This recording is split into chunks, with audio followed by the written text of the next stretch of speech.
तो उस समय रांची के पास एक मंदिर राजरप्पा स्थान पर छिन्नमस्ता माता का मंदिर है, तो वहां गया था दर्शन के लिए। तो वहां संयोग से मिल गए एक बोरिया बाबा, बोरा ही पहनते थे। उन्होंने मुझे दूर से देखा, कहा इधर आओ, देखो तुम बहुत बात करते हो नेचर, एनवायरमेंट, इकोलॉजी, अरे भाई इसको सरलता से समझो, समझाओ। हमने कहा आप ही बताइए। कहा देखो सारा एग्जिस्टेंस पंच महाभूत और पंच तन्मात्राओं का खेल है। उसमें चेतना परम पुरुष के द्वारा होती है। तो पंच महाभूत में पहला तत्व है आकाश, उसकी तन्मात्रा है शब्द। दूसरा 2 डायमेंशनल होगा मान लो तो वो वायु, जो दिखाई नहीं पड़ती है, आभास होता है। तन्मात्रा है स्पर्श। उसके बाद तीसरा है तत्व अग्नि, दिखता भी है, अस्तित्व में भी है, तो उसकी तन्मात्रा है रूप। उसके बाद का पंच महाभूत का तत्व है जल, उसकी तन्मात्रा है रस, स्वाद। पांचवा है पृथ्वी, उसकी तन्मात्रा है गंध। इतना ही तुम समझ लो कि जो कुछ भी संकट आ रहे हैं उसमें इस पंच महाभूत और पंच तन्मात्राओं को उनके स्वभाव में स्थित कर दो, इतना ही काम है। इन्हीं स्तरों पर प्रदूषण है, उसको ठीक कर दो तो बात बन जाए। तुम भी कोशिश करो, हम भी कोशिश कर रहे हैं। एक तो वो स्मरण आया अचानक, और आज आपने एक दैनिक भास्कर पढ़ा हो, उसके मुखपृष्ठ पर जीडीपी आदि के बारे में विश्लेषण है कि जीडीपी वास्तव में आर्थिक विकास का कैसे पैमाना हो सकता है या नहीं हो सकता है। 2.25 लाख करोड़ डॉलर्स का जीडीपी भारत का कहा जा रहा है। यह स्वयं में कितना शास्त्र शुद्ध मापदंड हो सकता है, इसका उसमें विवरण है।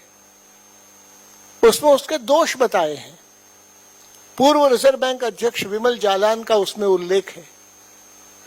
उनका कहना है भाई घर में काम करने वाली बाई, उसको आप तनख्वाह देते हैं तो जीडीपी बढ़ जाता है।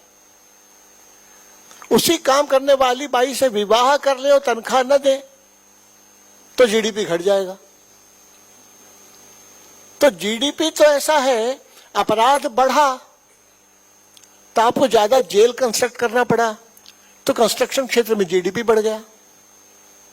नए पुलिस बनाए आपने और हथियार खरीदे, फिर जीडीपी बढ़ गया।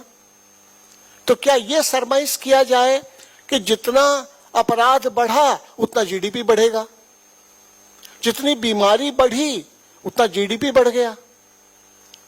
तो जीडीपी के आधार पर विकास की बात सोचना, ये कम से कम सही गलत के पैमाने पर न जाए तो अधूरा तो है ही, अपूर्ण तो है ही।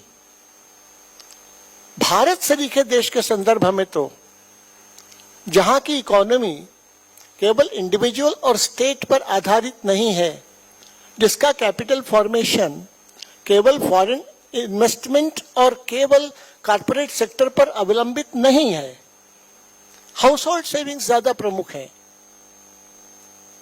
इन बातों पर विचार करने की जब बात आती है तो इन सब बातों का उत्स कहां से है, शुरू कहां से है, कैसे है? तो हमारा देश हजारों हजार साल की बात तो जो होगी वो तो होगी, लेकिन हम इतना समझें कि 2000 साल से तो रिकॉर्डेड है इकोनॉमिक हिस्ट्री भी। फर्स्ट एडी से लेकर 1700 तक दुनिया के जीडीपी में, जैसा कहा गया पिछले सेशन में भी, 26 to 33% भारत का कंट्रीब्यूशन था, ये कहा जाता है। फिर सवाल आया था पिछले सत्र में, ये सब कमी कैसे हुई, गड़बड़ कहां हुई, क्या हुई? तब इसमें से ये समझना पड़ेगा कि कहीं ना कहीं पॉलिटिकल दृष्टि से जो कॉग्निजेंस लेना था developments of the west and the east, उसमें हम कहीं कम पड़े। तक्षशिला न रहना, नालंदा न रहना, दोनों लाइट हाउसेस हमारे फंक्शनल नहीं रहे।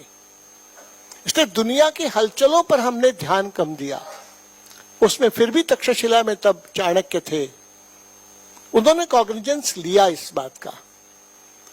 आप तब अंदाज करेंगे कि हमारे यहाँ सभ्यता का विकास तो था, इसमें युद्ध के बारे में भी नियम कोडिफाइड थे। सभ्य समाज अगर युद्ध करेगा तो उसका कोडिफिकेशन होगा कि धर्म विजय है, ये लोभ विजय है, ये आसुरी विजय है। आसुरी विजय डिप्लोरेबल होगा, लोभ विजय एक्सेप्शनल सर्कमस्टेंसेस में सैंक्शनड होगा, नहीं तो धर्म विजय ही होगा जिसमें रथी से रथी ही लड़ेगा, पदाति से पदाति ही लड़ेगा, अश्वारोही से अश्वारोही ही लड़ेगा, पीठ दिखाया तो नहीं लड़ेगा, शस्त्र छोड़ दिया तो नहीं मारा जाएगा। धर्म विजय, धर्म युद्ध को भी कोडिफाई करने सरीखा विकसित समाज। चाणक्य जरूर उस समय, जैसा पिछली बार बात आई थी, भैया सद्गुण विकृति का अगर शिकार होगा तो काम नहीं चलेगा, दूसरों को भी अपने ही समान भला और जीवन मूल्यों से आबद्ध मानकर ट्रीट करेंगे तो नहीं चलेगा। इसका रियलाइजेशन चाणक्य को होने के कारण उसने एक स्टेप नीचे लाकर लोभ विजय की अपनी नीति रहेगी ये तय किया। जैसे छत्रपति शिवाजी महाराज उसके लंबे गैप के बाद आते हैं, जो तात्कालिक युद्ध की स्ट्रेटेजी में इम्प्रोवाइजेशंस करते हैं और नौसेना को भी रूप देते हैं कान्होजी आंग्रे के नेतृत्व में। भारत इस विषय में तात्कालिक परिस्थिति में वेरिएबल्स क्या हैं लेकिन कांस्टेंट्स क्या हैं, इसके भरपूर जागरूकता के साथ योजना करता रहा है। बाद में बात आई थी कि सक्सेसिव हम कहाँ हमारा डाउनफॉल हुआ है, तो समझ में आता है कि प्रमाद नाम का दोष रहा है। प्रमाद के कारण अध्यवसाय में कमी आती है, आलस्य रूढ़ हो जाता है। इसके कारण धीरे धीरे जो स्मृति की ताजगी चाहिए उसमें कमी आती है। उसके कारण स्मृति लोप होने का खतरा रहता है, स्मृति भ्रंश का खतरा रहता है। अफगानिस्तान में अगर बामियान की मूर्ति को उन्हीं के वंशज तोड़ रहे दिखाई पड़ते हैं, यह स्मृति भ्रंश का उदाहरण है। अपने ही पूर्वजों को वो तोड़ रहे होते हैं मूर्तियों को। यह स्मृति लोप और स्मृति भ्रंश का उदाहरण बताया जाता है। इस संदर्भ में हम बात को आगे बढ़ाएं तो लगता है कि विकास के बारे में ही बुनियादी तौर पर सोचने की आवश्यकता है। किसे हम विकास कहें तो समझ में आएगा, शरीर के लिए सुविधा संग्रह यह विकास का पूरा शास्त्रीय पैमाना नहीं हो सकता।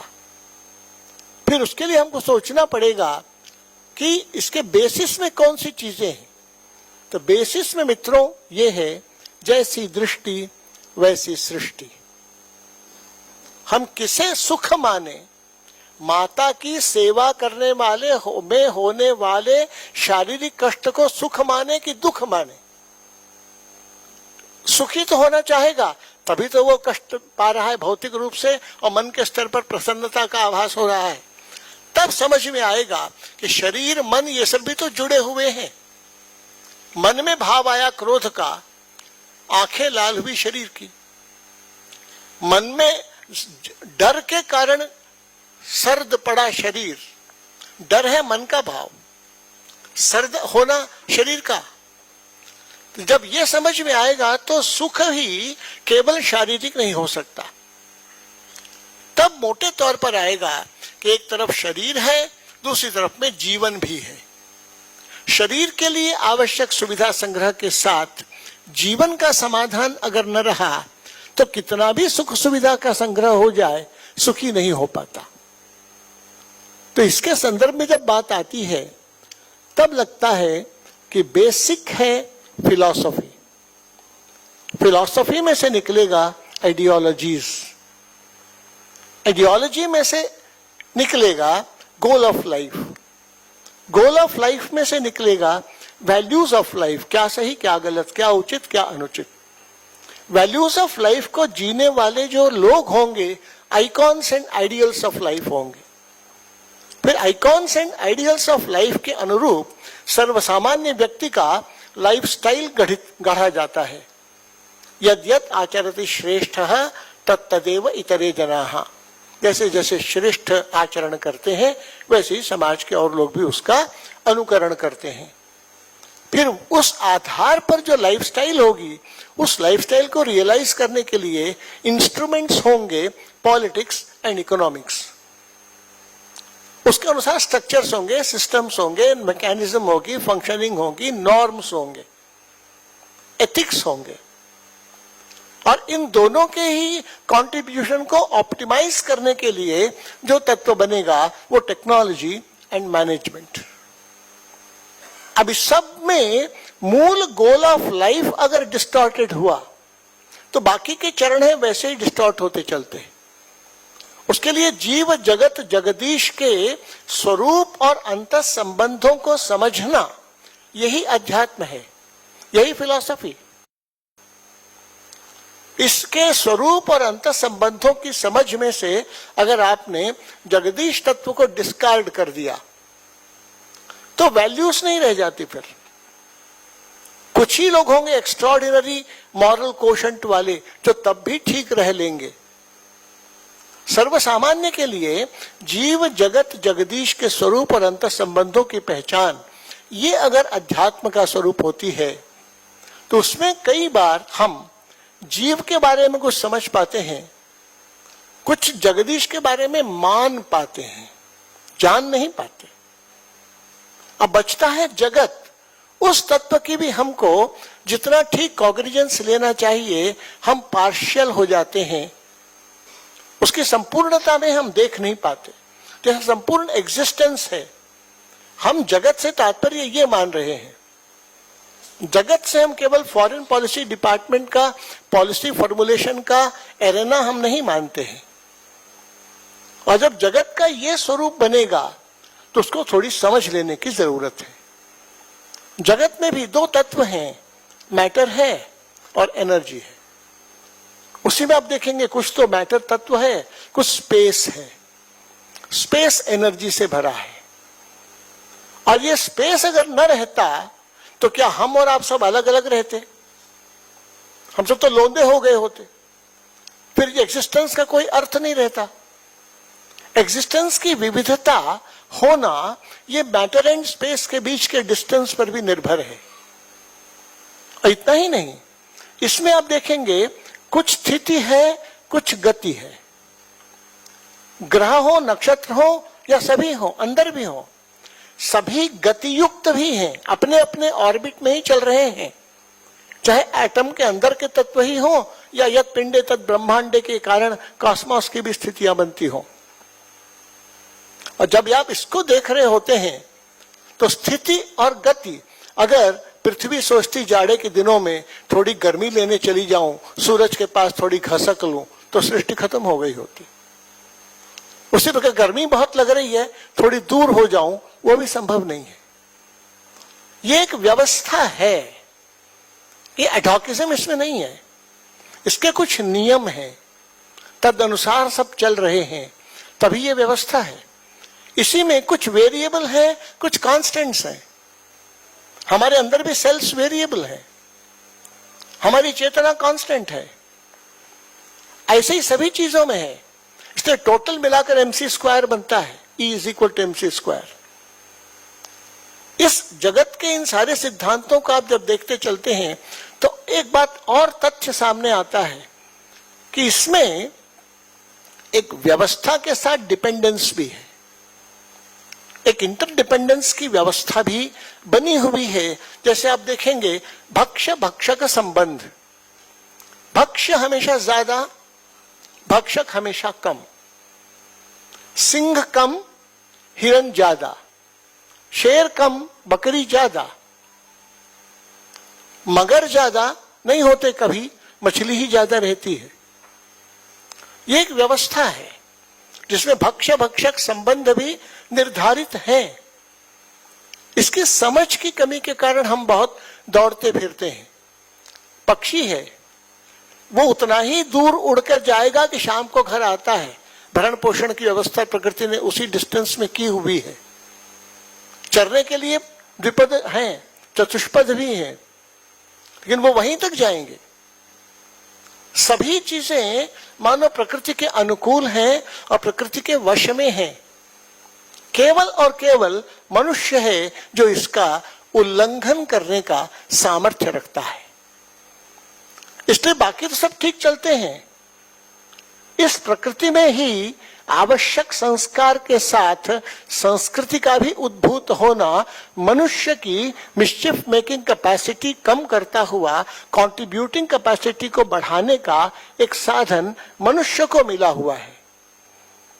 लेकिन मनुष्य को मिला हुआ होने के कारण जो 500 साल पहले एक अहंकार की विशेष अभिव्यक्ति होने लगी, man is supreme and man is the conqueror of nature, यहां वो फॉल्ट फैलेसी शुरू हुई।